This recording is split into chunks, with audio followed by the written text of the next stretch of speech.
अच्छा, इसमें ये है भजन के पीछे अभी पाकिस्तान ने जो वार जीती है ना इंडिया से, उसका मुतबादल ये है कि पाकिस्तान के खिलाफ जो इंडिया जंग की तैयारी कर रहा था, उसने महसूस किया है कि वो पाकिस्तान के साथ जंग करने में नाकाम रहेगा या जंग नहीं जीत सकता। तो उसने क्या किया है कि अफगानिस्तान के साथ ताल्लुकात को बेहतर डेवलप किया और उनमें से जो पाकिस्तान तालिबान जो हैं उनके जरिए उनको पेमेंट देके पाकिस्तान के अंदर इंतशार फैला रहा है और बम ब्लास्ट करवा रहा है। भारत अपनी गिरती हुई आलमी साख और मोदी सरकार की नाकामियों को छुपाने के लिए अफगानिस्तान को अपनी प्रॉक्सी बनाकर पाकिस्तान के खिलाफ दहशतगर्दी करवा रहा है।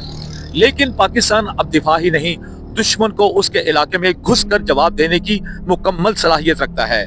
दुनिया जानती है कि मोदी सरकार और रा का हर फॉल्स फ्लैग ऑपरेशन उसकी अपनी सियासी कब्र खोद रहा है। डेफिनेटली आप देखें कि इनका जो ग्राफ है वो किस तरह से नीचे गया है। 3-4 दिन से इन्होंने जो ड्रामा लगाया हुआ था, कभी कहाँ पे ये बम फेंक रहे थे, कभी कहाँ पे, तो जिस तरीके से इंडिया में घुसकर हम लोगों ने इनको मारा है और अपना डिफेंस बताया, हम कितने डिफेंसिव मजबूत हैं, तो वो आप देख लें कि 3 दिन में इंडिया का ग्राफ का, चाहे वो पॉलिटिकल हो, चाहे वो किसी भी कॉन्टेक्स्ट में आप देख लें। G11 वाला हादसा यही है कि जो इंडिया बार बार क्या नाम है एक दे रहा है, लाम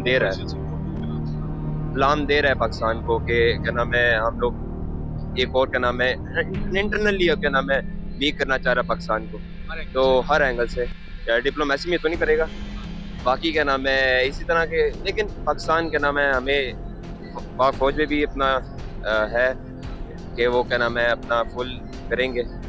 उसमें डोनाल्ड ट्रंप देख लें कि उसने ये कहा कि पाकिस्तान ने जो वार किए हैं उनमें से इंडिया के 7 जहाज गिर गए। तो उसकी वजह से इंडिया का जो मीडिया है ना उसको इस चीज़ की बड़ी तकलीफ है। वो किसी न किसी तरीके से पाकिस्तान में इंतशार फैलाना चाहता है, बम ब्लास्ट करवाना चाहता है, उनमें इस्तेमाल जो करवा रहा है अफगानिस्तान को इस्तेमाल कर रहा है पेमेंट दिलवा के। तो ये एक दहशतगर्द हैं और ये प्रॉपर उसको मुनज़्ज़म करके और दहशतगर्दी को पूरी बेसिकली जो आप देखें कश्मीर में ये क्या कर रहे हैं और ईरान में क्या कुछ नहीं हुआ इनकी वजह से, बलोचिस्तान में क्या हो रहा है, तो ये बेसिकली इनको बेनकाब करना पहुँच। कल G11 में ही मैं था, तकरीबन 10-15 मिनट पहले भी मैं वहाँ से निकला हूँ। तो वहाँ से जैसे निकला हूँ तो पता चला कि पीछे बम ब्लास्ट हो गया और खुदकश हमला था। तो वाना में भी हमला हुआ है।